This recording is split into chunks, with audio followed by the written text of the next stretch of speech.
Iya Pak, dengar. Oke.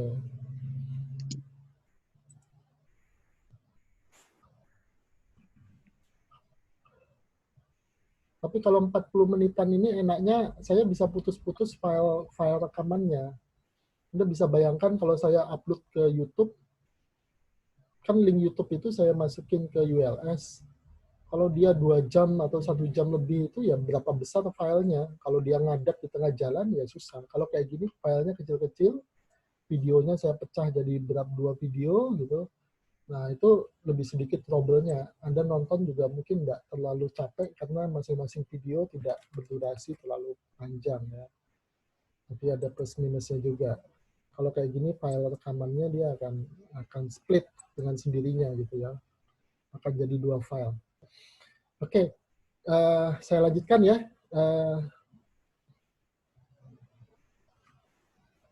Berikutnya adalah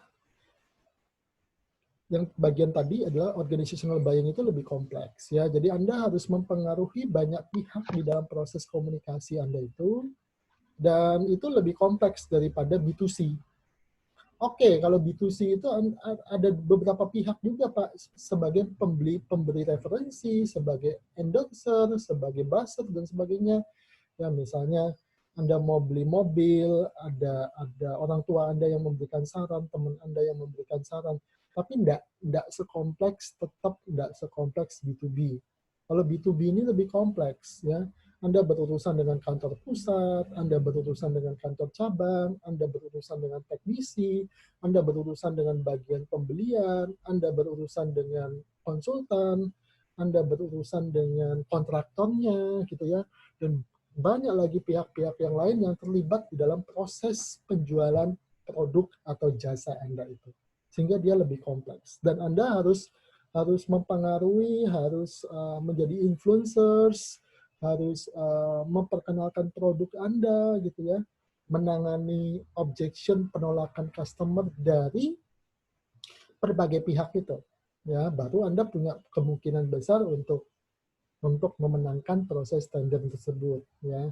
Walaupun demikian tetap itu bukan sesuatu yang mustahil karena sudah terbukti untuk kita bisa menang tender itu ya sudah waktu saya kerja di sana dulu ya sudah sering juga berkali-kali, dan ya dijalani saja prosesnya, dilakukan yang terbaik, ya seringkali kita menang juga dalam proses tender itu. Jadi walaupun dia kompleks, bukan berarti itu mustahil ya. Eh, Tetap bisa dikerjakan dengan baik ya. Nah, sehingga kalau Anda lihat perbedaan-perbedaan antara B2B dengan B2C itu, Anda bisa lihat dalam sales B2B ini dia peran salesnya lebih penting daripada B2C gitu ya. Kalau B2C mungkin salesnya tidak terlalu strategis perannya. Tapi kalau di B2B, peran sales ini sangat strategis karena dia megang perusahaan, dan kalau dia megang perusahaan dia harus tahu luar dalam perusahaan itu, dan dia harus menjalani semua proses di perusahaan itu, mulai dari negosiasi, penetapan harga, kemudian presentasi, memberikan informasi ke direktur atau pimpinan gitu ya. Itu di tangan sales semuanya. Sehingga penting Anda memiliki sales person yang handal di dalam B2B. Ya, karena perannya jauh lebih penting di dalam B2B, peran sales person itu dibandingkan B2C. Itu kalau menurut pengalaman saya di lapangan. Gitu ya. Dibandingkan dengan B2C, peran sales itu lebih penting. Kalau B2C kan paling cuma jadi penjaga stand, nerangin produk sedikit, ya udah gitu ya. Tapi kalau B2B jauh lebih kompleks dan jauh lebih penting peran sales itu. Makanya biasanya sales B2B itu dia tidak hanya di komisi saja mainnya, tapi biasanya sales B2B itu juga mendapatkan gaji pokok yang layak ya, paling tidak UMR, yang bisa untuk menopang biaya hidup salesnya dan keluarganya selama dia menunggu penjualan, ya menunggu kabar komisi, tapi biasanya gajinya juga bagus. Jadi bukan bukan sales yang tanpa gaji gitu ya. Jadi B2B itu biasanya proses tender dan sebagainya kan panjang ya. Jadi salesnya akan uh, kasihan juga kalau dia uh, uh, tidak memiliki gaji yang layak, kira-kira begitu. Nah, berikutnya adalah kemudian negosiasi itu penting di dalam penjualan organisasi, ya, organizational buying. Pembelian organisasi, negosiasi itu penting. Artinya gini, di dalam proposal penjualan, Anda pasti akan nanti akan harus menetapkan pricing, ya, pricing itu harga ya dari penjualan itu. Pricing itu harga dari penjualan yang akan Anda lakukan. Nah, pricing ini jangan ngasih harga mati. Pricing ini harus bisa dinego, karena nanti setelah melewati proses tender, kalau Anda misalnya layak secara spesifikasi, akan masuk pada negosiasi harga. Harga itu Anda dinego. Jadi ketika Anda menetapkan pricing itu, harga itu ada kasih spare, kasih batas untuk bisa ditawar di dalam proses tender itu. Ya. Nah, berapa markup harga yang tepat? Ya tidak ada patokannya, tapi saya mau bilang kalau berdasarkan pengalaman di lapangan, markup yang paling tepat itu adalah berdasarkan pengetahuan dan pengalaman Anda dengan perusahaan ini dan lingkungan kompetisinya ketika Anda hendak menjual. Ya, kadangkala kalau Anda harus melalui beberapa saluran distribusi yang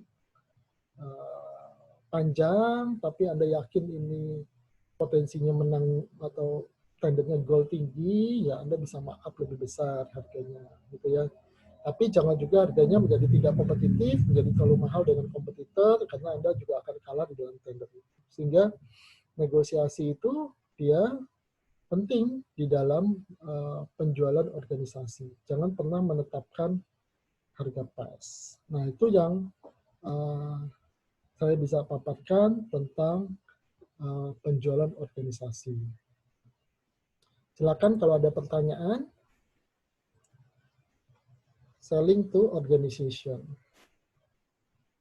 Ini kecil malah, bentar. Saya pakai ini aja. Nah, ini beberapa contoh produknya. Nah, ini adalah elektromagnet separator. Kita melakukan penjualan elektromagnet pembersih batu bara gitu ya.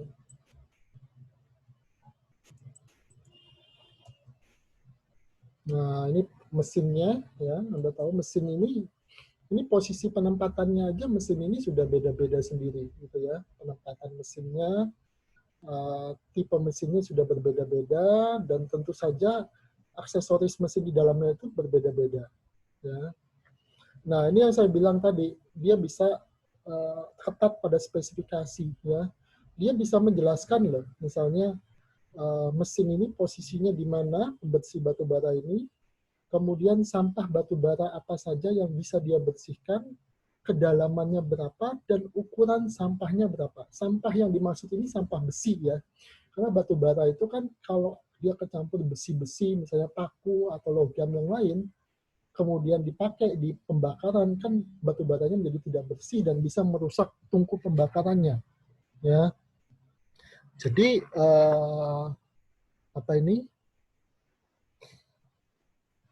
dia akan ketat pada spesifikasi. Ya. Nah, ini posisi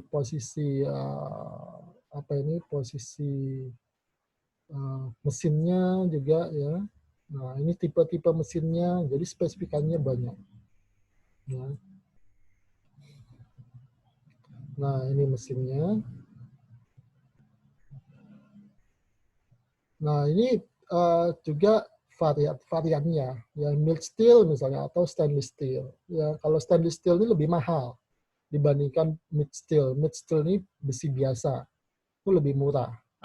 Tapi lebih tahan karat yang stainless steel. Ya, nah itu dia ada desain kustomisasinya tergantung pada kebutuhan konsumen. Ini build to order. Jadi konsumennya pesan tipe-tipenya seperti apa, variannya seperti apa, baru kita produksikan. produksinya bisa di Australia, bisa di China, tergantung keinginan dari customer-nya. Tentu harganya beda. Ya, yang di Australia lebih mahal. Ya, kemudian ada juga yang aksesorisnya pakai troli. Nah, ini kan spesifikasi ya. Kalau troli biasanya bisa menggantung begini ya, dia bisa jalan nanti. Ya, rel pada trolinya itu bisa satu rel, ada bisa dua rel. Dua rel itu tentu lebih mahal, tapi juga lebih kuat gitu ya. Kemudian kapasitasnya trolinya bisa 4 ton, 10 ton, 16 ton. Nah, ini harus dilihat mesin Anda tipe apa. Ya. Harganya masing-masing beda. Paling mahal tentu yang 16 ton. Ya. Bahkan ada sampai 30 ton, ada sampai 45 ton untuk magnet yang super gitu ya, untuk magnet yang super.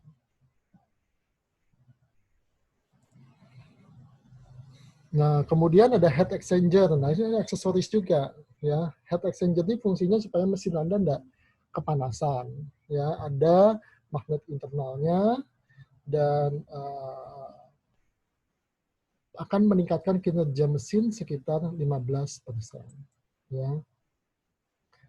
Bahkan ada permanent retention. Permanent retention ini magnet permanen. Ini kan jadi pakai elektromagnet itu pakai listrik ya. Kalau listriknya tiba-tiba hilang gitu ya, listriknya tiba-tiba hilang, ya tentu saja akibatnya sampah besinya bisa jatuh kan ke batu baranya. Nah, dia pakai permanent retention supaya kalau listrik itu tiba-tiba atau kemagnetan di mesin itu tiba-tiba hilang karena listriknya terstop. Nah, dia tidak perlu untuk sampah besinya itu tidak jatuh gitu ya. Nah, itu dia pakai permanent retention. Itu bayar lagi. Ya, tapi dia akan menurunkan daya magnetnya yang magnet listriknya itu sekitar 15%. Nah, ini nanti dihitung secara detail, ada spesifikasinya. Kalau dia turun speknya 15% masih memenuhi syarat enggak gitu ya. Kalau belum memenuhi syarat dinaikkan lagi speknya gitu ya. Kemudian ada untuk daerah-daerah yang underground ya, daerah yang pertambangan bawah tanah. Kalau di Indonesia biasanya enggak ya, karena pertambangan di Indonesia itu kebanyakan di permukaan bukan di bawah tanah. Durabeltnya aksesoris untuk di medan yang keras gitu ya. Jadi beltnya ini ada lapis besinya gitu ya, supaya tidak mudah sobek, tidak mudah rusak gitu ya. Nah, itu tiap komponen ini ada harganya sendiri-sendiri. Jadi kita bisa milih ya, bisa milih di situ. Dan kemudian konsumen yang hendak membeli produk kita itu harus ngisi semacam kuesioner ini ya. Jadi dia nanti ngisi semacam kuesioner ini, dan kemudian setelah diisi sama dia nanti dia akan bisa kita tentukan tipe mesin yang paling cocok dengan dia itu yang mana. Ya, jadi dia akan bersifat sangat custom. Produk yang dipakai satu perusahaan pasti tidak sama, karena di sini nanti dia harus ngisi, misalnya kecepatan konveyornya di lokasi tambang dia berapa, lebar konveyornya berapa, produknya itu apa. Misalnya batu bara dengan emas itu beda berat jenis ya, Anda tahu berat jenis di fisika ya. Nah, itu juga kemiringan konveyornya, sudut konveyornya itu kita masukkan di situ semua. Ya, kemudian ini keinginan kita gitu ya, persyaratan kita. Misalnya sampah besi yang bisa diambil ini ukuran berapa, kemudian bentuknya apa gitu ya. Misalnya sampah besi bola itu lebih susah untuk dibuang dibandingkan ditarik dibandingkan sampah besi yang batang. Kenapa? Sampah besi batang itu ada kutubnya. Kalau yang bola itu tidak ada kutubnya secara jelas, sehingga dia butuh power elektromagnet yang lebih besar. Ya. Nah, ini kira-kira produk yang dijual secara B2B yang saya ceritakan tadi. Oke. Ya, saya pikir sampai di sini dulu. Silakan kalau ada pertanyaan atau diskusi, silakan. Kita masih ada waktu. Silakan. Grace Ignacia, Angel, Anastasia, dan sebagainya, silakan. Kalau ada pertanyaan. Intinya kita hari ini mempelajari tentang strategi dan karakteristik penjualan bisnis to bisnis. Silakan, ada pertanyaan kah? Paham, Pak. Enggak, Pak. Enggak ada pertanyaan? Silakan. Enggak, Pak. Mungkin ada yang belum jelas.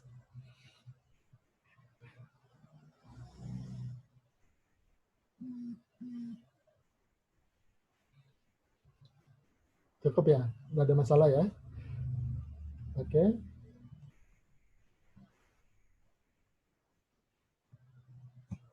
Ya, kalau nggak ada masalah, saya akhiri dulu perkuliahannya sampai di sini. Dan di ULS saya taruh forum diskusi, nanti kalau mau bertanya juga silakan melalui forum diskusi itu, di tiap minggu saya taruh, kalau saya ngajar gitu ya. Kemudian rekamannya nanti saya usahakan saya taruh di mana itu, di ULS juga. Oke, kalau nggak ada, saya sampai ketemu lagi. Selamat sore teman-teman. Besok hari. Selamat sore, Pak. Ya, Sore, tetap Pak. jaga Sore, Pak. Makasih. Makasih. Makasih, Pak. Makasih, Pak. Thank you.